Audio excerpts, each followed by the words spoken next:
तो अपन देखने वाले हैं एप्लीकेशन ऑफ गॉस थ्योरम में, है ना। चौथा पार्ट देखने वाले हैं क्या, electric field due to uniformly charged non conducting solid sphere या इंसुलेटिंग सॉलिड स्फीयर। ठीक है, मतलब कि क्या है यहाँ पे, ये नॉन कंडक्टिंग है, ठीक है, नॉन कंडक्टिंग है, याद रखिए, और सॉलिड स्फीयर है, ठीक है, खोखला नहीं है, सॉलिड है, या फिर इंसुलेटिंग सॉलिड स्फीयर बोल सकते हैं। मतलब कि यहाँ बच्चों एक स्फीयर है, एक क्या है, इंसुलेटेड स्फीयर है या नॉन कंडक्टिंग स्फीयर है, जिसमें जो चार्ज है इसके पर यूनिट वॉल्यूम में यूनिफॉर्मली क्या है पता है, डिस्ट्रीब्यूटेड है। यूनिफॉर्मली क्या है, डिस्ट्रीब्यूटेड है। ओके सर, इसके पर यूनिट वॉल्यूम में क्या है बताओ, ये चार्ज यूनिफॉर्मली डिस्ट्रीब्यूटेड है। अब मान चलते हैं इसका रेडियस कितना है बच्चों, आर। ठीक है, तो यहां बोल सकते हो लेट क्या, volume charge density, volume charge density क्या है, रो है, क्या है, रो। और रो इज इक्वल टू क्या होता है, चार्ज पर यूनिट वॉल्यूम। तो पर यूनिट वॉल्यूम में यूनिफॉर्मली चार्ज डिस्ट्रीब्यूटेड है, इस तरीके से। क्लियर है सर? Okay sir. यहां भी इलेक्ट्रिक फील्ड अपना तीन कंडीशन में आएगा। देखो ये नॉन कंडक्टिंग है तो एक आउटसाइड आएगा, एक सरफेस पे आएगा और एक इनसाइड आएगा। ठीक है, ओके सर। तो देखो पहला देखते हैं अपन आउटसाइड। तो आउटसाइड है ना, मतलब कि आर क्या होगा, बड़ा होगा इसके रेडियस से। तो मान चलो बच्चों ये है, ये पर यूनिट वॉल्यूम में क्या है बताओ, है ना, चार्ज यूनिफॉर्मली क्या है, डिस्ट्रीब्यूटेड है। अब मान चलो इससे आर डिस्टेंस पे एक पॉइंट पी है, आर डिस्टेंस पे एक पॉइंट पी है जहां पे इलेक्ट्रिक फील्ड फाइंड करना है, और इसका रेडियस क्या है, आर। इसमें टोटल चार्ज कितना है, क्यू। तो इसमें स्मॉल आर रेडियस का मैं क्या करूंगा, यहाँ पे गॉसियन सरफेस बनाऊंगा। क्या बनाऊंगा, गॉसियन सरफेस बनाऊंगा। ओके सर, गॉसियन सरफेस बना दिया। अब ये गॉसियन सरफेस आया तो इस गॉसियन सरफेस से निकलने वाला टोटल फ्लक्स क्या होगा, यहाँ पे अपन निकालेंगे electric flux through Gaussian surface, okay sir. तो गॉसियन सरफेस से इलेक्ट्रिक फ्लक्स कितना आएगा, तो फाई इक्वल टू, देखो ये छोटा पार्ट से जो फ्लक्स आएगा उसका मैं इंटीग्रेट कर दूंगा, तो मेरा क्या मिल जाएगा, total flux through Gaussian surface मिल जाएगा, तो देखो, तो उस छोटा सा पार्ट से जो फ्लक्स आ रहा है वो कितना होगा बताओ। तो इस छोटा सा पार्ट का एरिया इधर होगा, एरिया वेक्टर इसी डायरेक्शन में होगा, परपेंडिकुलर टू द सरफेस।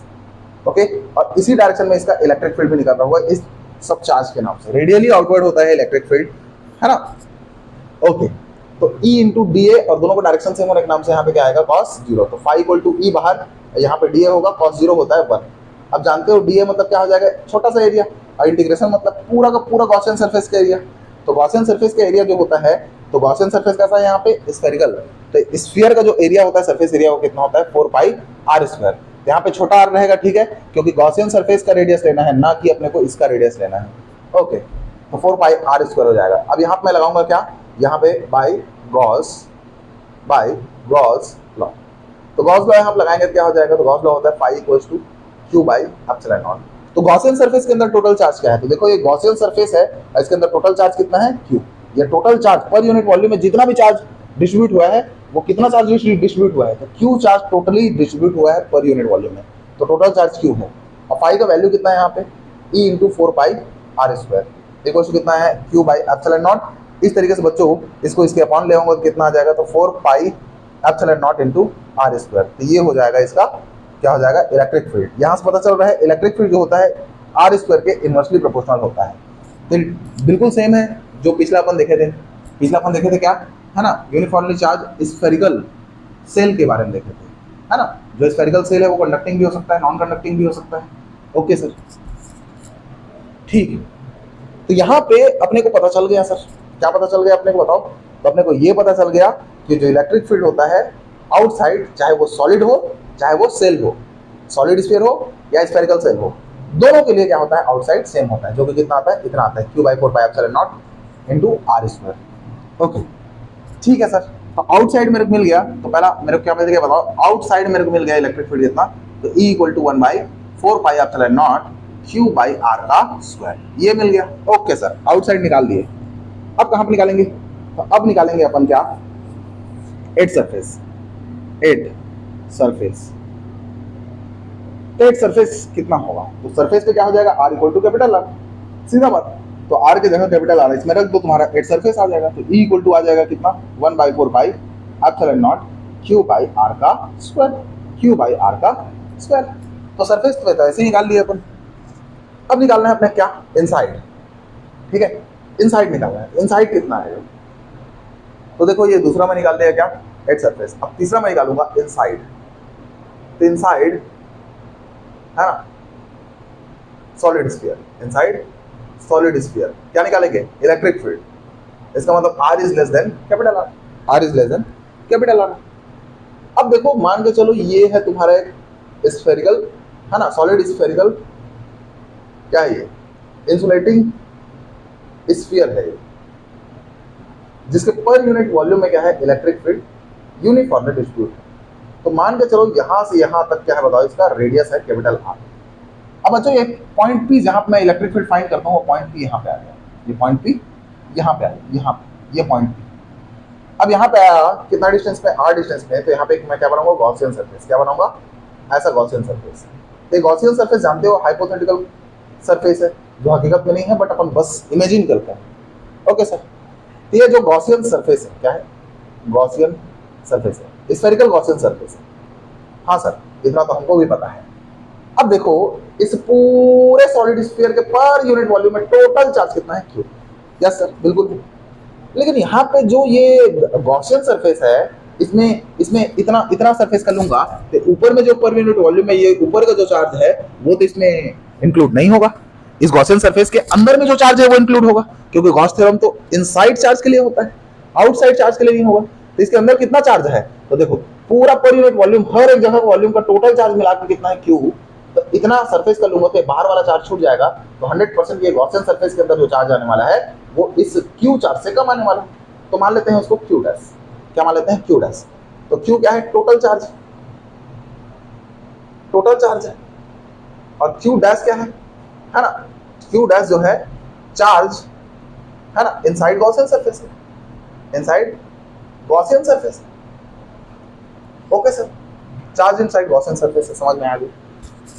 तो एक बात बताओ मेरे को ये चार्ज पता है, क्यू पता है, आगे से पता रहेगा कि पर यूनिट वॉल्यूम में कितना चार्ज है करके, बट इस गॉसियन सरफेस के अंदर क्यू डैश चार्ज कितना है मेरे को पता है क्या, मेरे को नहीं पता।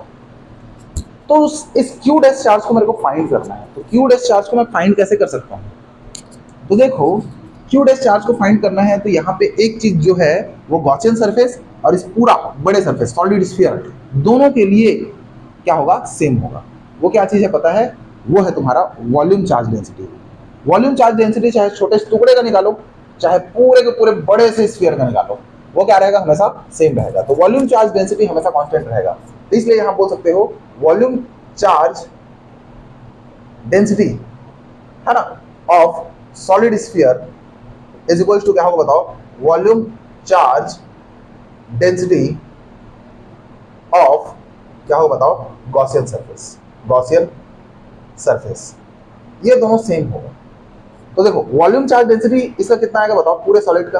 तो पूरे सॉलिड में टोटल चार्ज और पूरे सॉलिड का volume equal to volume of क्या, गॉसियन सरफेस। गॉसियन सरफेस का वॉल्यूम चार्ज डेंसिटी कितना होगा, तो गॉसियन सरफेस का टोटल चार्ज कितना है, क्यू डैश, और गॉसियन सरफेस का जो वॉल्यूम है वो क्या है, वी डैश। अब वॉल्यूम किसका लेना है, तो बड़े वाले सॉलिड का लेना। बड़े वाले सॉलिड स्फीयर का वॉल्यूम जो है वो कितना होता है बताओ, तो 4/3 पाई और रेडियस ऑफ बड़े वाले सॉलिड का है ना, स्फीयर का। तो इस स्फीयर का रेडियस है आर, तो इतना आ जाएगा। अब ये हो जाएगा क्यू डैश। अब वॉल्यूम किसका लेना है, गॉसियन सरफेस। गॉसियन सरफेस भी कैसा है, स्फेरिकल, उसका भी वॉल्यूम सेम आएगा 4/3 पाई, लेकिन बस इसका रेडियस जो हो जाएगा वो छोटा आर हो जाएगा, तो आर का क्यूब।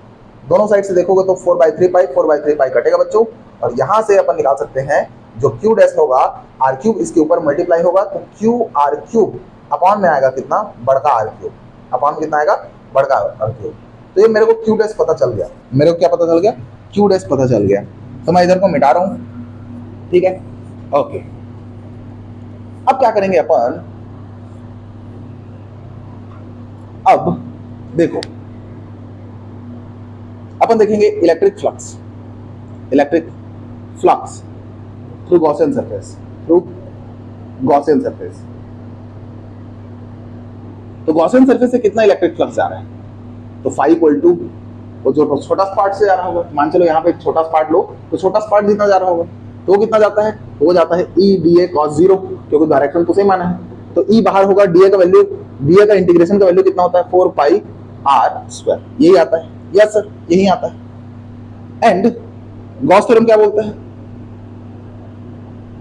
है ना, गॉस थ्योरम क्या बोलते हैं, गॉस लॉ क्या बोलता है अपने को, जो फ्लक्स होता है वो total charge inside Gaussian surface, total charge inside Gaussian surface, तो गॉसियन सरफेस के अंदर टोटल चार्ज कितना है, क्यू डैश, कितना है, Q dash upon epsilon not होता है। इस फाई का वैल्यू मेरे को पता है कितना है, e into 4 pi R square. अब क्यू डैश का वैल्यू मेरे को पता है बच्चों कितना है, क्यू आर क्यूब बाई बड़का आर क्यूब, तो क्यू छोटका आर क्यूब बाई बड़का आर क्यूब अपॉन में क्या है बताओ, एप्सिलॉन नॉट, अपॉन में क्या है, एप्सिलॉन नॉट। तो ये सब टर्म इसके नीचे जाएगा तो कितना हो जाएगा, e इक्वल टू हो जाएगा क्यू आर क्यूब अपॉन में आएगा 4 pi R square epsilon naught into A capital R cube भी आएगा, तो यहाँ से आर स्क्वायर इससे कटेगा, बाकी सब बच जाएगा। तो इस तरीके से मैं यहाँ पे बोल सकता हूँ क्या, कि जो इलेक्ट्रिक फील्ड होने वाला है वो कितना होगा, क्यू आर स्क्वायर क्यूब, तो 2 आर हट गया तो 1 आर बचेगा, कितना बचेगा, क्यू इंटू आर अपॉन कितना आएगा, 4 pi epsilon naught R cube, 4 pi epsilon naught into R cube. इस तरीके से बच्चों मेरे को पता क्या चला, ये जो इलेक्ट्रिक फील्ड है वो आर के क्या है, डायरेक्टली प्रोपोर्शनल है। इलेक्ट्रिक फील्ड जो है आर के डायरेक्टली प्रोपोर्शनल है। ठीक है, तो बड़ा भयंकर है मत बोलना इसको, बड़ा आसान है, बस अपने को ये याद रखना है कि सीधी सी बात है, यहाँ पे गॉसियन सरफेस के अंदर जो चार्ज होगा वो बाहरी चार्ज से कम होगा, और वो चार्ज कितना होगा उसको निकालने के लिए अपन क्या करेंगे, वॉल्यूम चार्ज डेंसिटी ऑफ बड़ा वाला सॉलिड स्फीयर देख लेंगे is equal to volume charge density of this Gaussian surface देखेंगे। क्लियर है? ओके सर, हमको तो सब चीज क्लियर हमेशा रहता है, बस आप ज्यादा अच्छे तरीके से कर देते हो।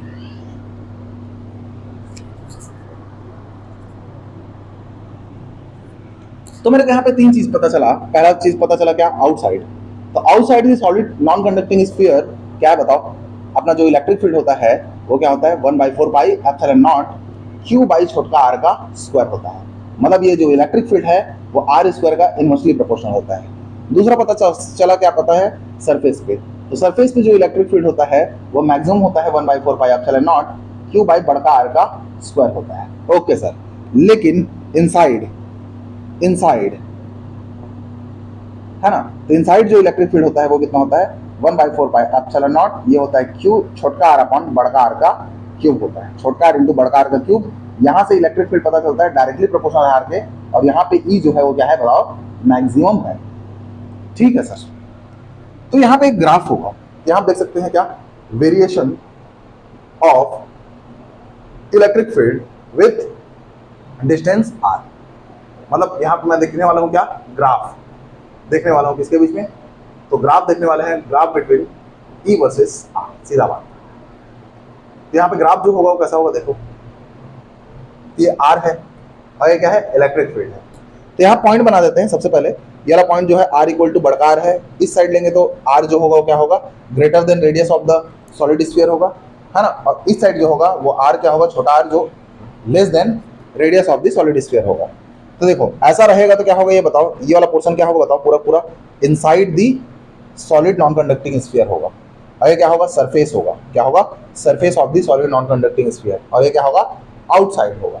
यस सर, तो देखो एट सरफेस पे क्या होता है बताओ, मैक्सिमम होता है, सरफेस पे क्या होता है, मैक्सिमम होता है, ये मैक्सिमम वैल्यू है समझ लो। और इनसाइड क्या होता है, E is directly proportional to R, मतलब आर जितना बढ़ेगा वैसे ही ई बढ़ेगा, और कैसा बढ़ेगा, लीनियरली, क्योंकि आर का पावर 1 है, यहाँ पे 1 रहता है तो लीनियरली बढ़ता है। तो ई है ना, आर के साथ क्या होगा, लीनियरली बढ़ेगा, कहाँ तक बताओ, सरफेस तक, कहाँ तक, सरफेस तक। तो जो इलेक्ट्रिक फील्ड है इनसाइड में वो है ना लीनियरली बढ़ेगा, कहाँ तक, सरफेस तक। सरफेस में मैक्सिमम होने के बाद बच्चों, मैक्सिमम होने के बाद ये क्या हो जाएगा बताओ, है ना, आर स्क्वायर के इनवर्सली प्रोपोर्शनल है, तो आर बढ़ेगा तो इलेक्ट्रिक फील्ड घटेगा, और इलेक्ट्रिक फील्ड घटेगा इस तरीके से और 0 को टेंस करेगा। तो इस टाइप का तुम्हारा बनने वाला है। और यहाँ पे जो इलेक्ट्रिक फील्ड मैक्सिमम आएगा वो कितना आएगा, 1/4 pi epsilon naught Q by बड़का आर का स्क्वायर, यही आएगा। यहाँ पे electric field directly proportional to 1/r square है, और यहाँ पे electric field directly proportional to R है। ठीक है, इस तरीके से इसका ग्राफ हो जाएगा और अपना ये टॉपिक भी समाप्त हो जाएगा। Okay okay sir.